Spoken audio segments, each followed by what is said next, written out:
They've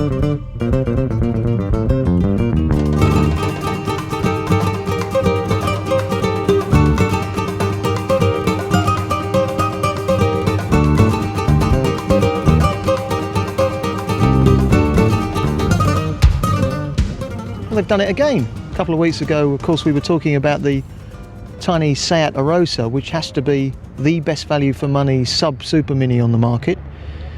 Now the Spanish company have come up with this little beauty. Now the Ibiza has been around for a while, as you probably know, but not in this sort of guise. This is the 16-valve GTi Cupra version. It's based on the car that gave them their recent F2 rally success, and it is effectively a Golf GTi wearing Seat badges, if you like. It's basically the hot Ibiza, and hot it is. Very well equipped, got a great interior, but 150 brake horsepower, do 0 to 60 in something like 8 seconds, twice the legal speed limit. And it's Seat once again demonstrating that they're a fun company. They concentrate on performance, on quality, and they've done a great job. I mean, visually, although it's not a new shape, it does look the part, I'm sure you'll agree.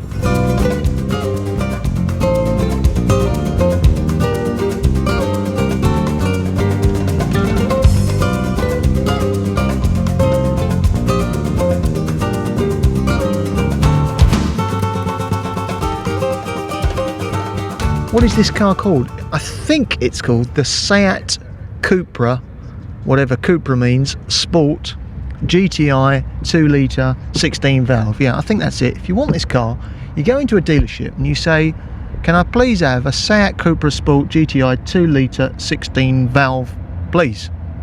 I mean, nonsense. How about something? I think it's about time we had some names that are a little bit simpler and a little bit easier to understand and remember.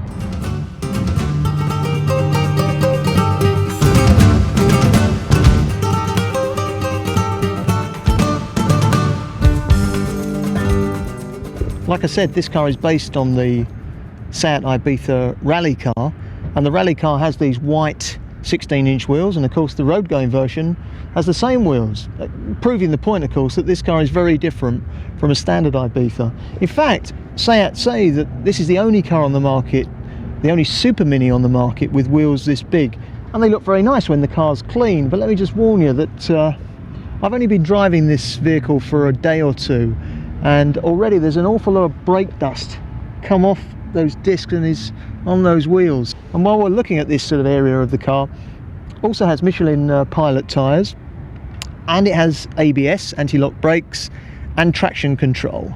So if you throw this thing off the road, you will have to do something pretty damn special.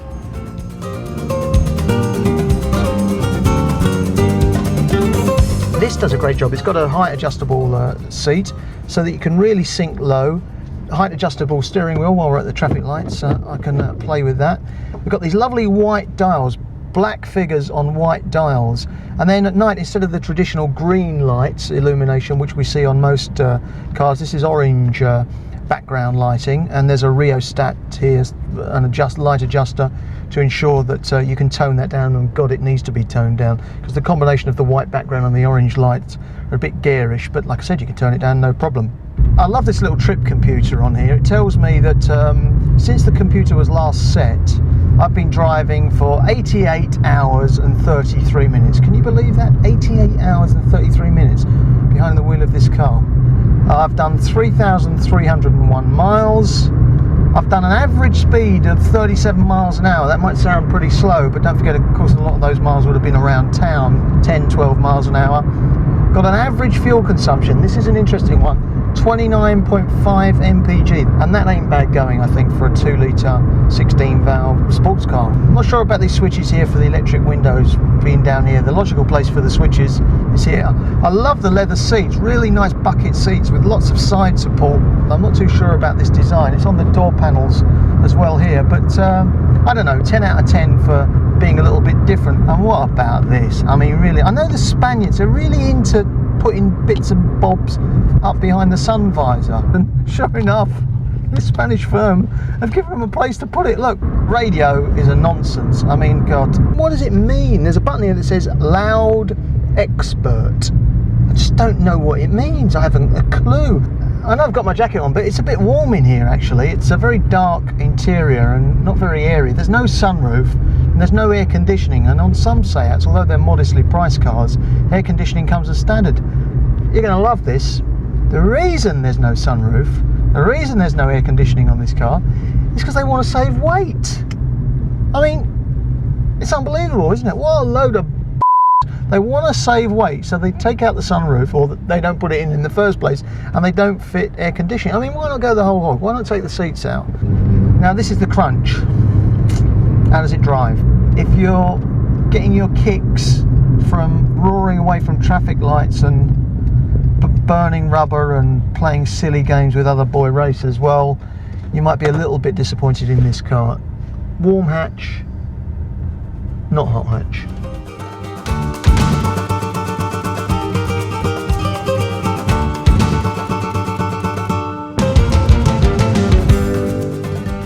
Well, what's the verdict? Well, I've got a spec sheet here that's as long as your arm.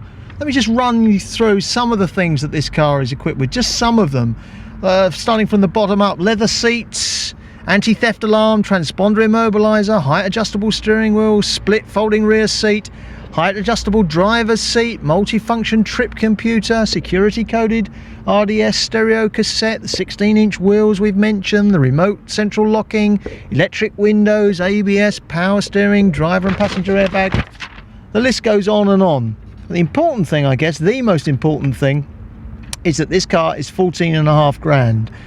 And although that's not expensive, it's a little bit too expensive, I think, for this particular car. It's a little bit overpriced.